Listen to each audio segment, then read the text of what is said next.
Bonjour à tous. Alors, je vous propose juste de regarder ensemble les vidéos des fondamentaux sur les végétaux. En cette période de 4, j'avais prévu en classe de vous faire des plantations, de s'intéresser ensemble à comment planter une graine, comment elle se développe, comment elle germe, comment elle pousse, quels sont les différents types de graines, tout ça. Mais bon, on n'en aura pas l'occasion malheureusement, mais ça ne nous empêche pas de s'y intéresser en regardant 3 petites vidéos des fondamentaux qui nous parlent des végétaux. Allez, regarde bien les vidéos. À bientôt.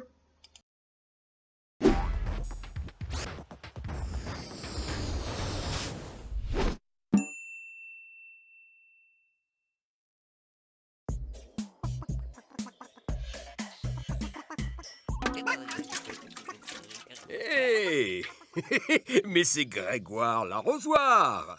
Arrête de faire peur à mes poules! Il est rigolo votre arrosoir, monsieur le jardinier. Il est surtout pratique, il arrose tout seul. Le seul problème, Julie, c'est qu'il ne sait pas ce qui a besoin d'être arrosé. Alors il arrose tout et n'importe quoi. C'est vrai ça. Qu'est-ce qui a besoin d'eau?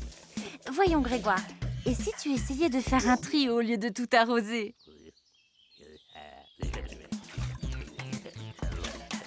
Mhm. Et pourquoi ce choix, Grégoire? D'accord. Si je comprends bien, tu as décidé d'arroser ceux qui ne bougent pas. Mais nom d'un épouvantail, Grégoire! Tu peux me dire à quoi ça sert d'arroser un caillou?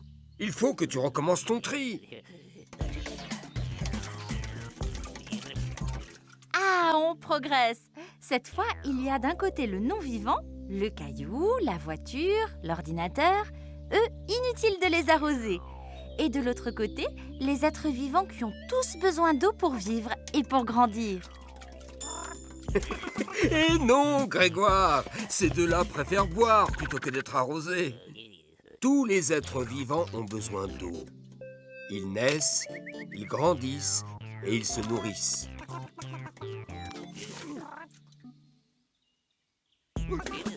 Mais les plantes, elles ne peuvent pas se déplacer. Pourtant, elles sont vivantes aussi. Ce sont des végétaux. Ils ont besoin d'être arrosés pour grandir et se nourrir. Ils ne peuvent pas se déplacer pour aller chercher de l'eau.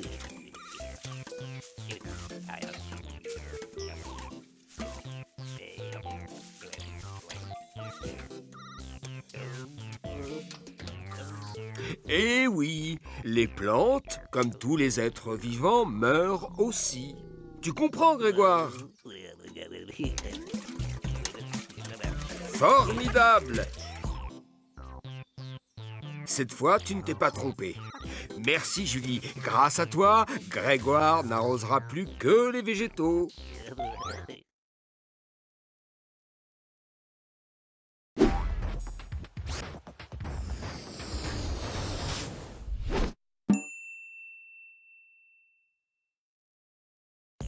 Bonjour, monsieur le jardinier.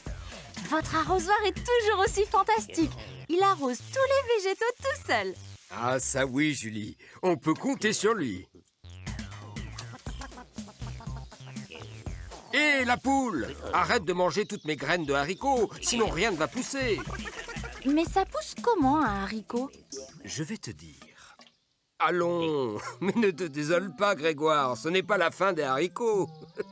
Observe ce qui se passe quand tu sèmes des graines au printemps.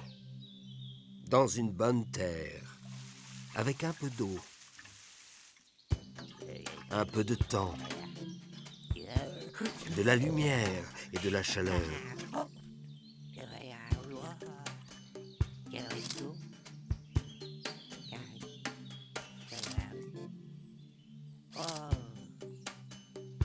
Oh, nous voici déjà à la fin du printemps. Et maintenant, c'est l'été. Les fleurs se sont transformées en gousses. Oui, je comprends. Et toutes ces graines qui sont dans les gousses peuvent donner une nouvelle plante quand celle-ci se fane et meurt.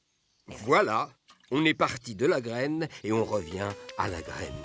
On appelle ça le cycle de vie des végétaux. Montre-nous tes photos, Grégoire.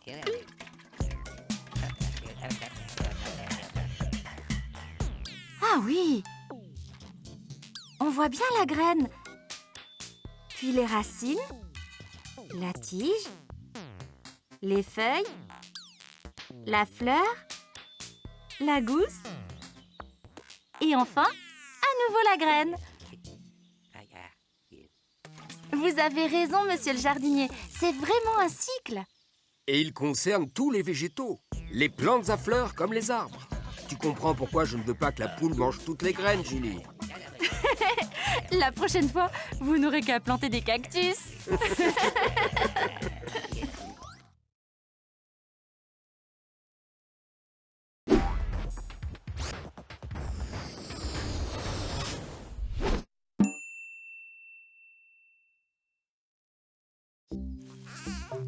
Oh là là, monsieur le jardinier, on dirait bien que vous avez oublié de soigner votre rosier. Hop, hop, hop! Attends, Grégoire. Ce n'est peut-être pas seulement d'eau dont cette plante a besoin. Oui, elle a soif, mais elle a peut-être faim aussi. Non, Grégoire, les plantes ne mangent pas de sandwich. Et si on faisait une petite expérience pour savoir vraiment de quoi elles ont besoin? Ce premier rosier, installe-le dans cette belle caisse. Et donne-lui juste ce qu'il faut d'eau. Parfait. Et cet autre-là, tu vas l'installer dans une caisse identique, mais avec très peu d'eau.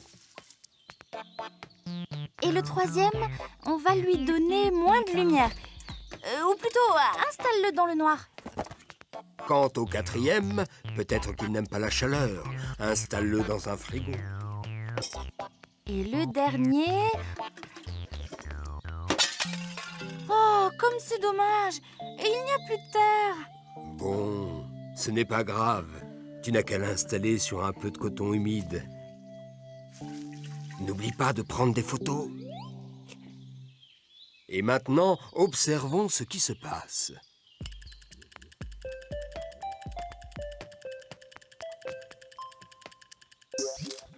Oh, cette première plante se porte à merveille! Regarde comme elle a grandi! Par contre, celle qui n'a pas eu d'eau, ou très peu, n'a presque pas fleuri et semble avoir très soif. Elle a besoin d'eau. La troisième ne semble pas plus en forme. C'est parce qu'elle était tout le temps à l'ombre. Les végétaux ont besoin de lumière pour prospérer. Oh, la quatrième a gelé. Quel dommage! Pourtant, elle a bénéficié de la lumière du soleil, elle. Elle a eu froid. La lumière ne suffit pas, il lui faut aussi de la chaleur. Et la dernière est restée toute rabougrie. Oui, c'est parce que les végétaux ont aussi besoin de terre pour se nourrir. Formidable! Maintenant, Grégoire sait tout ce dont les végétaux ont besoin. De l'eau, de la chaleur, de la lumière et de la terre. Tu feras un super jardinier, Grégoire.